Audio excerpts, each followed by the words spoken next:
Hi everyone, welcome back. Today our chapter is impairment losses and the allowances. Let's look at. First of all, we have to learn there are two types of adjustment we should understand in respect of the credit sales. That is, our chapter is impairment losses and allowances.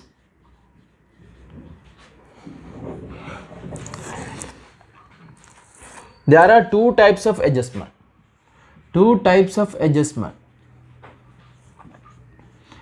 We have to learn in respect of two types of adjustments in respect of credit sales.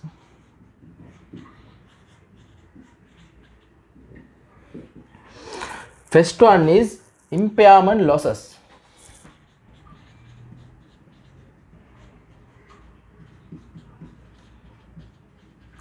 Second one is allowances for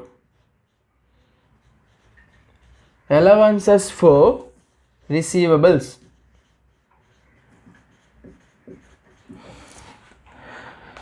Impairment loss is irrecoverable debts. That means it's a bad debt. Another name is irrecoverable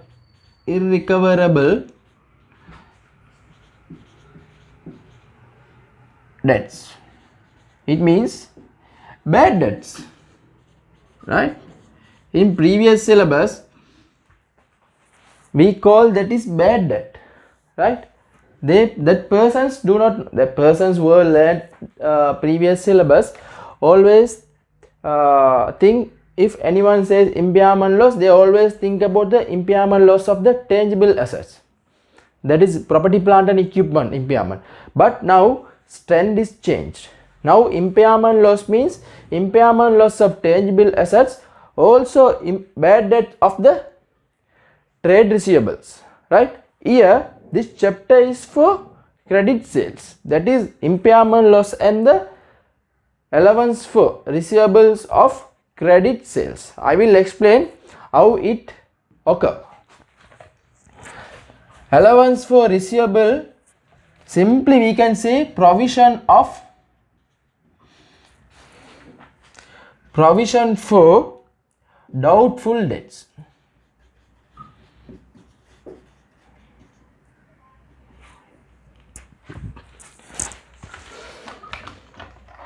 Our learning outcome is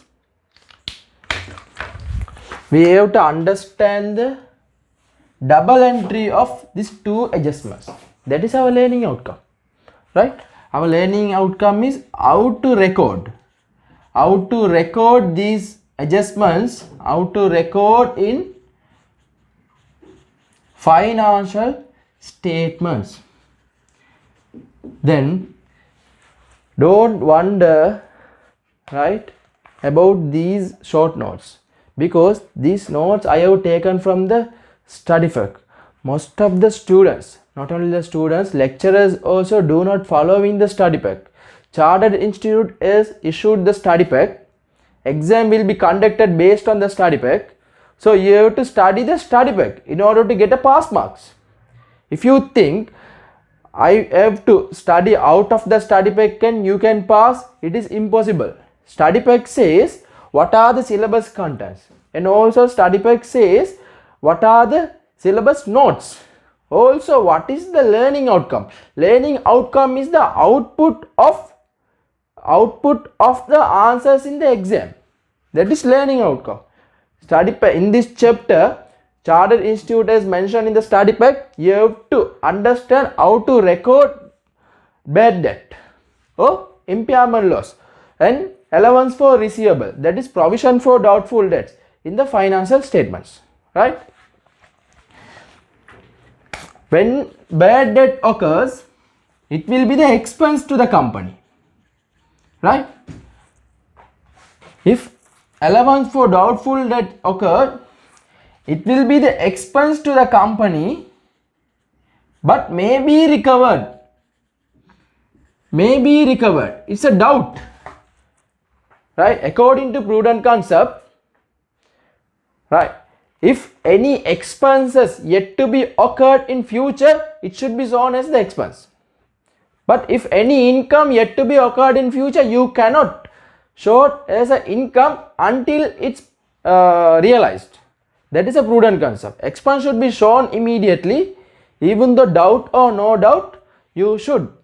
But income, without doubt, you have to realize the income. Then only you can realize the income. That is called prudent concept. Understand properly. Don't buy the prudent concept definition or the description.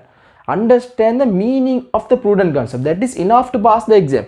Then this is also expense. This is also expense, but may be recovered.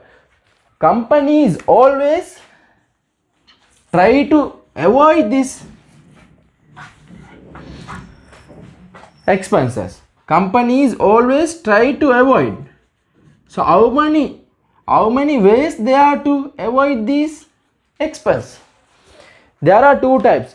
Actually, dear students, I have not still started the double entry of the bad debt or double entry of the doubtful debt.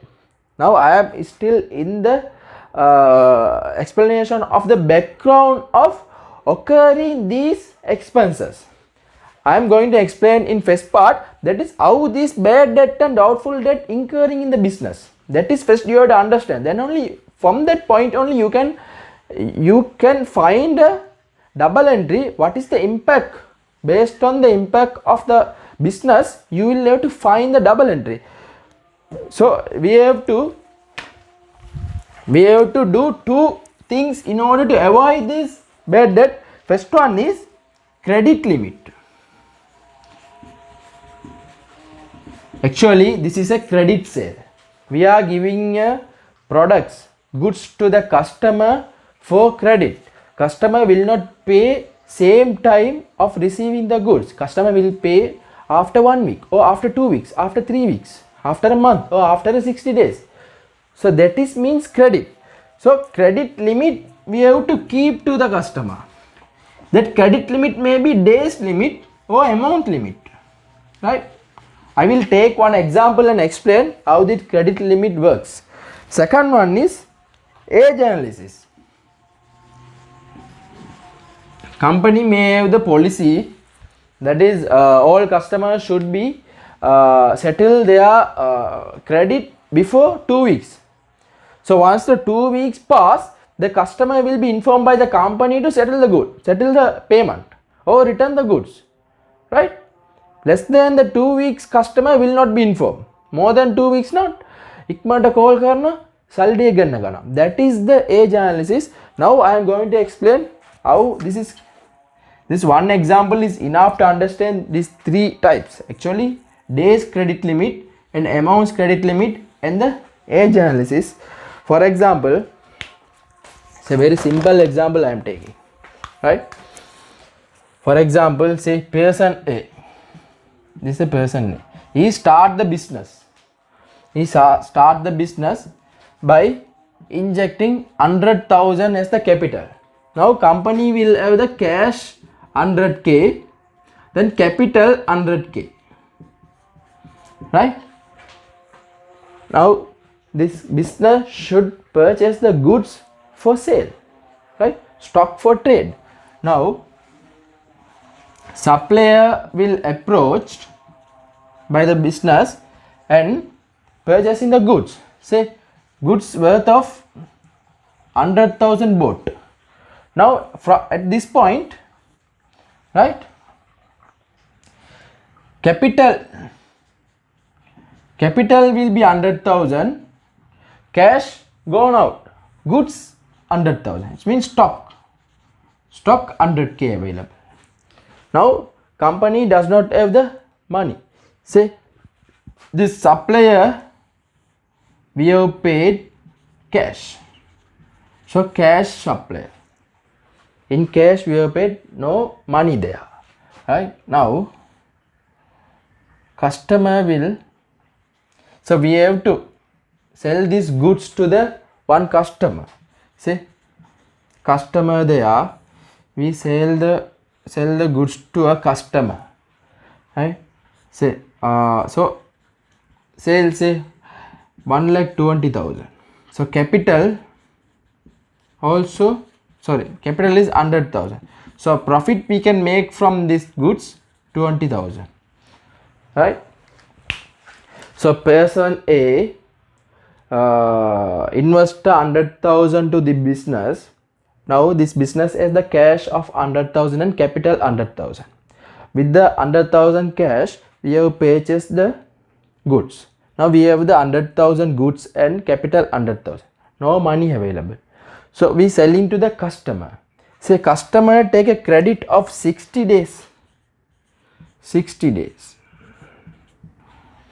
Right? Once this 100,000 worth of goods sold to the 120,000, 20,000 profit earned, but 120,000 cash is not given by the customer. It is a 60 days credit. So after 60 days only customer will pay back, right? Until that the business cannot purchase the goods because no money. So what is the good approach?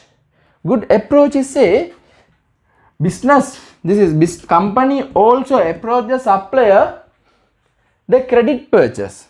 Say now business purchasing the goods worth of 100,000 at 30 days credit. Say investment by this person is at 1st January 2022. So purchase the goods on say 1st February 2022. So it should be settled after 30 days, that is 1st March 2022, right? But customer will pay after 60 days, right? That means say sales on 10th February 2022. It means purchasing the goods from the supplier, right, on 1st February and keeping for 10 days at store. 10 days is the turnover, stock turnover. So after 10 days only sale to the customer. Customer will settle this money after 60 days. It means 10th April 2022. So customer will pay, customer will settle us after 60 days. Supplier we will settle after 1 month. So on 1st March 2020 we have the cash, right? So cash will be given to the supplier, right? From 1st March to 10th April, it means almost 1 month and 10 days. 1 month and 10 days we are short of cash. There is no money. So we will have to have a cash in order to purchase the goods again, right? So best way for this is always supplier credit days should be more than the customer's credit days. We should give the customer less than 30 days, right? After 10 days we selling the goods. 30 days credits there. Almost balance 20 days only there, right? 1st February, right, we purchase the goods. 10 days we are keeping at the store. So 10th February we sell the goods. If 10th February we sell the goods, credit term is again 30 days. So we will receive money on 10th March. So always we have to get this credit that is customer credit days, always supplier credit days minus stock turnover. It means 20 days. if we get a before 20 days, it's better for company. We can avoid this, right? If 20 days means on 20 days now, from year 20 days. 20 days means first March we will receive the money 1,20,000. So we can settle 1st March 2022 100,000, 20,000 with us. Always we have to increase the lead time of the supplier and reduce the lead time of the customer, increase the lead time of the turnover, right?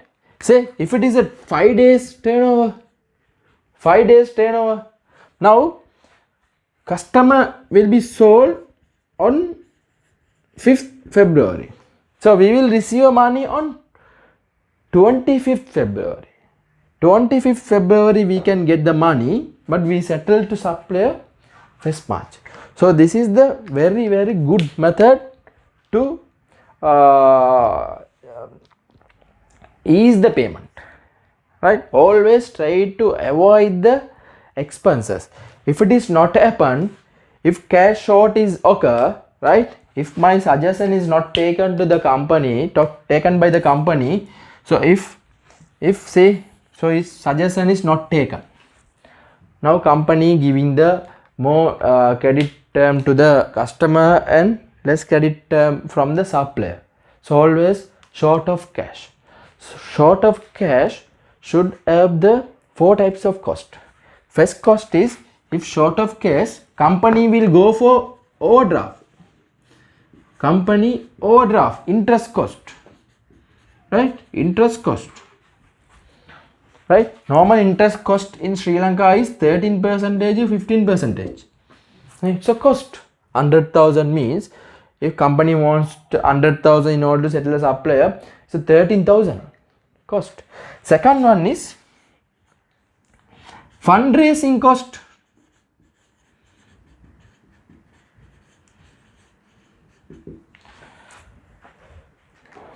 To raise the funds, company, there are different types of fundraising methods. First one is we can issue a shares, so it is cost, shares and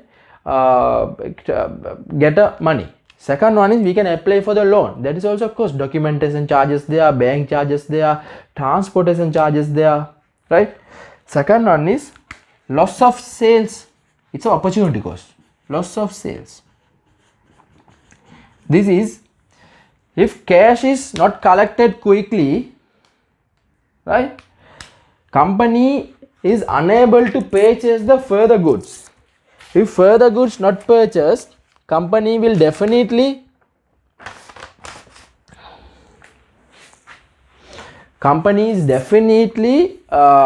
lose the sales, right? For example, say 120,000 is received on 25th February. So 25th February to 1st March, 6 days. Within these 6 days, we can purchase a goods and say for cash sales, we can get a sales same time. So that sales will be lost if they is not recovered before the supply payment date, right? Third one is fund receiving cost. It means follow-up cost. Fund receiving cost. Follow-up cost. We have to call a customer. So telephone charges there. Sometimes customer will say, I can't pay this. I can't pay in a credit card or fund transfer. Can you come and collect? We have to get a transportation cost, right? Finally, if customer avoid to pay, we will go to the courts. So court cost is there. Lawyer cost is there, right? Then court fee is there. So transportation cost also there. So these costs will be with the cost for recovering the debts. So most of the time we should avoid. Most of the time bad debts are actually not it's not a practical. Actually bad debts are not there. Companies are willing to get a recovery from the customers. Bad debts are there in many telecommunication company. For example, say I'm using a dialog telephone dialog package. So if you want to change a package to Mobitel or Arch, I will not pay the last month dialog bill. So I don't want to continue the dialog package. So I will use as much as possible until it's reached my credit limit. So after that, definitely dialog will disconnect my mobile. After that I don't use. So that means I willing to make a bad debts dialog. So most of the telecommunications company have the bad debts in Sri Lanka, right? Other companies doesn't have. For example, say Cargill's Food City, Keel Supermarket, there are no bad debts because customers are paying same time, paying in a credit card or paying in a debit card or paying in cash. No fund transfer is also allowed. Fund transfer not allowed by the Keel Supermarket or Cargill Supermarket, right? But Cargill Supermarket will collect the money same time of the sales, but they will settle their supply after 30 days, after 60 days. For example, Coca-Cola beverage in Sri Lanka giving us at least a minimum 60 days credit. So Coca-Cola beverages are sold by these supermarkets. So they collect in the sales same time, but they are settling that company, Coca-Cola company, after 60 days or 30 days. So until that they can invest the money. Most of the time bad debt is not practical things in Sri Lanka, right? But we have to learn. In your exam definitely it comes. We should understand how to record in the financial statement. I believe you understood. Let's meet up with the next video. Thank you and good luck.